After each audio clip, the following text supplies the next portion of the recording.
Students, आज हम कक्षा 9 में हिंदी की पाठ्य पुस्तक क्षितिज के काव्य खंड में पाठ 13 ग्राम श्री एक कविता है उसके बारे में पढ़ेंगे। ग्राम श्री कविता के कवि सुमित्रानंदन पंत जी हैं। सुमित्रानंदन पंत का जन्म सन 1900 में उत्तरांचल प्रदेश के कुमाऊं अंचल के कोसानी गांव में हुआ। जन्म के पश्चात ही उनकी मां सरस्वती का निधन हो गया। उनका पालन पोषण दादी बुआ और पिता की छत्र छाया में ही हुआ। सुमित्रानंदन जी की आरंभिक शिक्षा अल्मोड़ा में और उच्च शिक्षा प्रयाग में हुई। कवि गांधी जी से बहुत प्रभावित हुए और उनके साथ आज़ादी के आंदोलन में कूद पड़े थे। उन्होंने बहुत सारे स्थानों पर कार्य भी किया। जीवन भर वो साहित्य सेवा में लगे रहे। सुमित्रानंदन जी का देहांत 1977 में हुआ।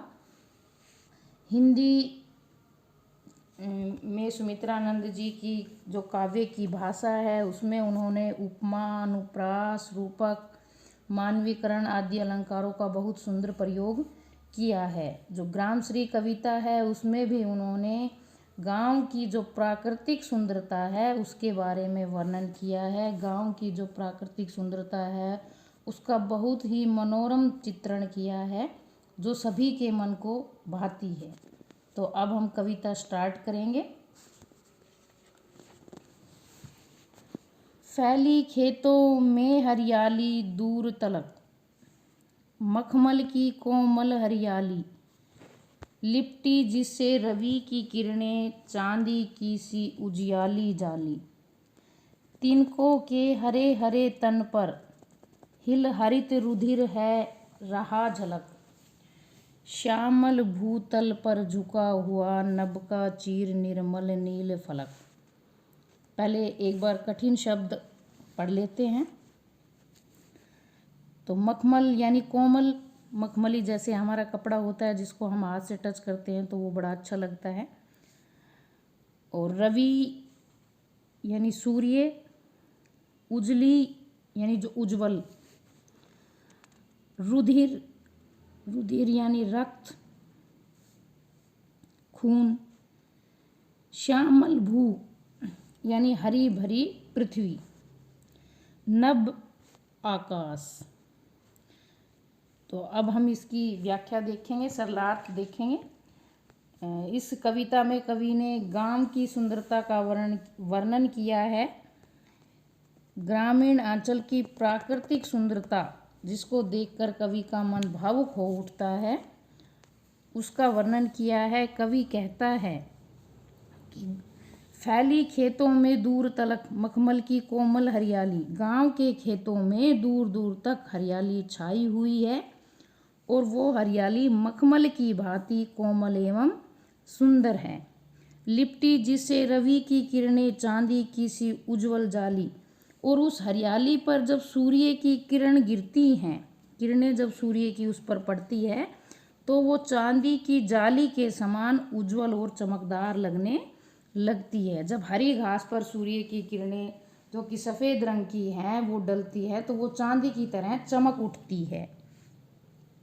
तिनकों के हरे हरे तन पर हिल हरित रुधिर रहा है झलक। खेतों में जो फसल खड़ी है उसके जो हरे हरे पत्ते हैं उनमें ऐसा लग रहा है मानो उनमें हरे रंग का खून बह रहा हो, हरे रंग का रक्त झलक रहा हो।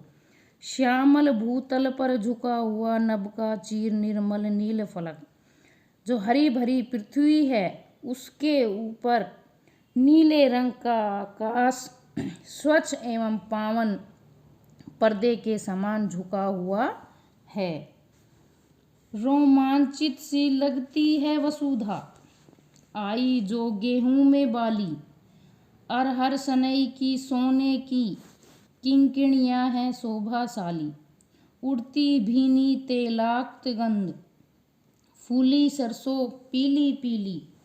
लो हरित रहा धरा से झांक रही, नीलम की कली तीसी नीली। कठिन शब्दार्थ देखेंगे एक बार। रोमांचित यानी प्रसन्नता व्यक्त करना।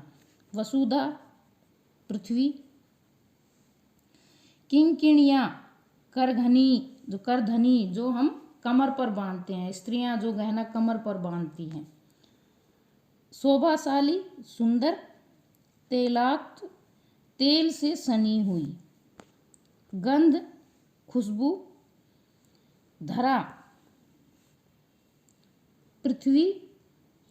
और तीसी, नीली। तीसी यानी अलसी, नीली, उस अलसी में नीले रंग के जो फूल आते हैं वो।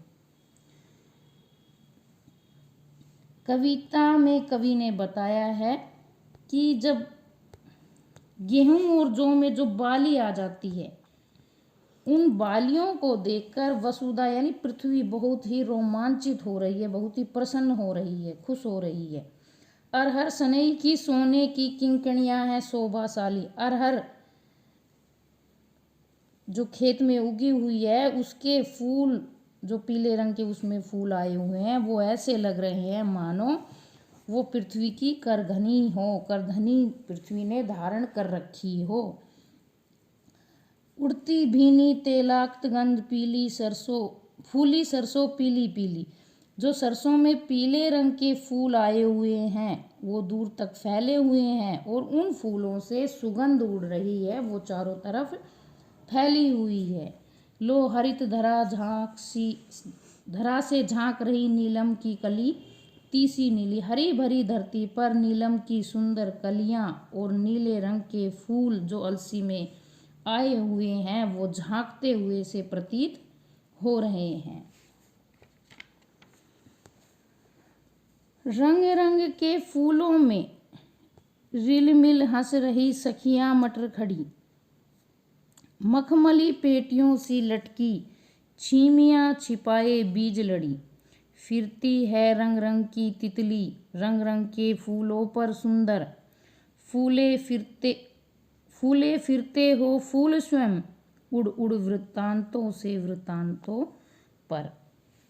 कठिन शब्द देखेंगे। रिलमिल यानी मिलजुल कर। छीमियाँ, मटर की जो फलियां हैं वो। अब इन पंक्तियों में कवि ने जो गांव के खेतों में फसल उगी हुई है उनकी सुंदरता का इन पंक्तियों में वर्णन किया है। कवि का कहना है कि मटर की जो फसल है वो विभिन्न प्रकार के फूलों के साथ खड़ी हुई है और उनके बीच में मटर की जो फलियां हैं वो लटकी हुई हैं। ऐसा लग रहा है मानो वो सारी सखियां मिलकर वहाँ खड़ी हो। मखमली पेटियों सी लटकी छिमियाँ छिपाए बीज लड़ी। मटर की जो फलियां हैं उनमें मटर के दाने दोनों तरफ पंक्तियों में छिपे हुए खड़े हैं। फिरती है रंग रंग की तितली, रंग रंग के फूलों पर सुंदर। जब विभिन्न प्रकार के फूल वहाँ खिले हुए हैं तो उन फूलों पर विभिन्न रंगों की तितलियाँ भी कभी इस फूल कभी उस फूल पर मंडरा रही है, उड़ रही हैं।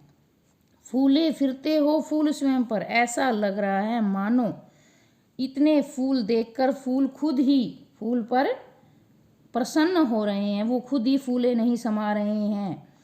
उड़ रहे वृत्तांतों से वृत्तांतों पर, फूल स्वयं ही फूलों पर के समूहों पर खुश होकर गिर रहे हैं, आपस में ही वो एक दूसरे पर गिर रहे हैं क्योंकि वो अति प्रसन्न हैं। अब रजत स्वर्ण मंजरियों से लद गई आम्र तरु की डाली। झर रहे हैं ढाक पीपल के दल, हो उठी कोकिला मतवाली। महके कटहल मुलकित जामुन, जंगल में झरबेरी झूली। फूले आड़ू नींबू दाड़िम, आलू गोभी बैंगन मूली। इन पंक्तियों में कवि ने जो विभिन्न फसलें जो सब्जियां उगी हुई हैं उन सब का वर्णन किया है कि वृक्षों पर भी फल लद गए हैं। अब कठिन शब्द देखेंगे एक बार। रजत यानी चांदी, स्वर्ण सोना, मंजरियाँ जो बोर आता है फल लगने से पहले वृक्षों पर जो बोर आता है वो, और दाड़िम अनार। तो अब कवि का कहना है कि अब आम के वृक्ष की जो टहनियाँ हैं, लद गई आम्रतरु की डाली, आम के वृक्ष की जो टहनी है वो लद गई हैं रजत स्वर्ण मंजरियों से, यानी सोने चांदी की मंजरियों से। चांदी और सुनहरे रंग का जो उस पर बोर आ गया है उससे आम के वृक्ष लद गए हैं। झर रहे ढाक पीपल के दल, ढाक और पीपल के वृक्ष से भी अब पत्ते झड़ रहे हैं। हो उठी कोकिला मतवाली, ऐसे समय में जो कोयल है वो भी मतवाली हो गई है और अपनी मीठी आवाज में कूक भर रही है। महके कटहल मुलकित जामुन, कटहल के पेड़ भी जो है अब महक उठे हैं और जामुन पर भी अब बोर लग गया है। जंगल में झरबेरी झूली, जंगल में जो बेरी के वृक्ष हैं, जो बेरी जिन पर लगती है झाड़ियों पर, वो भी खुशी में झूल रही हैं। फूले आड़ू नींबू दाड़िम, आलू गोभी बैंगन मूली, आलू नींबू अनार गोभी आड़ू बैंगन और मूली ये भी अब फूले नहीं समा रहे हैं, ये भी खूब अति मात्रा में अब उगे हुए हैं। पीले मीठे अमरूदों में अब लाल लाल चित्तियाँ पड़ी, पक गए सुनहले मधुर बेर, अमली से तरु की डाल जड़ी। लह लह पालक मह मह धनिया, लौकी ओ सेम फली फैली, मखमली टमाटर हुए लाल, मिर्चों की बड़ी हरी थैली। कठिन शब्द देख लेते हैं। चित्तियाँ यानी जो फल जब पक जाते हैं उन पर छोटे छोटे निशान आते हैं, चित्रियाँ जिनको कहते हैं। मधुर यानी मीठे, आंवली छोटा आंवला, तरु वृक्ष, लह लह यानी लहकना, मह मह महकना। कवि कहता है कि खेतों में जो अमरूद के पेड़ हैं उन पर भी लगे हुए अमरूद अब लाल लाल रंग की उनमें चित्तियाँ चिन्ह आ गए हैं, यानी वो पक गए हैं। अब अमरूद के जो फल है वो पक चुका है। इसी प्रकार बेर जो हैं वो भी सुनहरे रंग के हो गए हैं, मीठे मीठे बेर हो गए हैं। और जो आंवले का पेड़ है, आंवले की जो टहनी है वो भी आंवलों से लद गई है। लह लह पालक मह मह धनिया, पालक लहला रहा है और धनिया भी सुंदर लग रहा है, महक रहा है। लौकी और सेम फली फैली, लौकी और सेम की फली की बेल भी फैली हुई है। मखमली टमाटर हुए लाल, जो टमाटर है मखमली कोमल वो लाल हो गए हैं। और मिर्च भी बड़ी बड़ी हरी हरी मिर्चें अब लगी हुई हैं। बालू के सांपों से अंकित गंगा की सतरंगी रेती, सुंदर लगती सरपत छाई, तट पर तरबूजों की खेती। अंगुली की कंघी से बगुले कलगी संवारते हैं कोई, तिरते जल में सुरखाब पुलिन पर मगरोठी रहती सोई। कठिन शब्द देखेंगे पहले। बालू यानी रेत, अंकित चित्रित या बने हुए, सतरंगी 7 रंगों वाली, सरपत घास पात तिनके, कलगी सिर पर के ऊपर का जो भाग होता है, और सुरखाब एक चक्रवाक पक्षी, पुलिन किनारा। इन पंक्तियों में कवि ने जो गंगा के तट के किनारे जो सौंदर्य है उसका वर्णन किया है। कवि का कहना है गंगा के किनारे बिछी हुई सतरंगी रेत और उसमें हवा के कारण बनी हुई लहरें सांपों के समान लग रही है। यानी जब गंगा के किनारे सतरंगी रेत है उस पर जो लहरें हवा के साथ आती हैं वो ऐसी लग रही है मानो सांप चल रहे हैं। गंगा के तट पर उगी हुई घास भी अति सुंदर लग रही है। तट पर तरबूजों की खेती, उस गंगा के किनारे पर किसानों ने तरबूज की खेती भी उगाई हुई है, तरबूज की फसल भी उगा रखी है। अंगुली की कंघी से बगुले कलगी संवारते हैं कोई, और वहाँ बगुले जो हैं अपने पाँव के पंजे से अपनी कलगी को, जो उनके सिर पर कलगी है, उसको संवार रहे हैं। और ऐसा करते हुए बगुले बड़े सुंदर दिखाई दे रहे हैं। तिरते जल में सुरखाब, ये चक्रवाक पक्षी गंगा के किनारे जो पानी है उसमें तैर रहे हैं। पुलिन पर मगरोठी रहती सोई, और गंगा के किनारे मगरोठी सोई हुई है। हसमुख हरियाली हिमताप, सुख से अलसाए से सोए, भीगी अंधियाली में निशी की। तारक स्वप्नों में से खोए, मरकत डिब्बे सा खुला ग्राम, जिस पर नीलम नभ आच्छादन, निरूपम हिमांत में स्निग्ध शांत, निज शोभा से हरता जन। कठिन शब्द देख लेते हैं पहले। हिमताप, हिमताप का अर्थ है सर्दी की धूप। फिर है अलसाए यानी आलस में, अंधियाली यानी अंधेरी, निशी रात। मरकत यानी पन्ना नामक रतन। निरूपम जिसकी कोई उपमा ना हो, उपमा रहित। स्निग्ध कोमल, और शोभा सुंदरता।